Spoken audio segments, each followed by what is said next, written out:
দেন, ঐক্যের এমন সিন্ডিকেট করতে হবে যাতে কোনো অপশক্তি এই ঐক্যকে ভাঙতে না পারে, বানচাল করতে না পারে। চিল্লায় বলেন ঠিক কিনা? এজন্য মিউচুয়াল রেসপেক্টের দরকার, পারস্পরিক শ্রদ্ধাবোধ সব ক্ষেত্রে, রাজনীতিতে, সামাজিক অ্যাক্টিভিটিসে আমাদের আলেম ওলামাদের মধ্যে পারস্পরিক শ্রদ্ধাবোধের দরকার, মিউচুয়াল রেসপেক্ট। কেউ কাউরে রেসপেক্ট করে না, আমি যেটা বলছি এটাই সব, বাকি সব হারাম, এরকম বলে না অনেকে?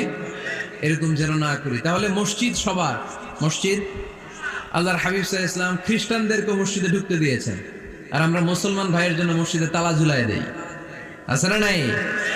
আল্লাহর হাবিব সাল্লাল্লাহু আলাইহি ওয়াসাল্লাম কোথাও গেলেই প্রথমে মসজিদ বানাতেন। কি বানাতেন? মসজিদ বানাতেন। মক্কা থেকে হিজরত করে মদিনায় আসলেন, কোবায় থাকলেন কয়েক সপ্তাহ। কোবা পল্লীতে তিনি মসজিদ বানালেন, মসজিদ কোবা। ওখানে প্রতি শনিবার কেউ যদি ওযু করে ওখানে যে 2 রাকাত নামাজ পড়ে, একটা কবুল ওমরার সওয়াব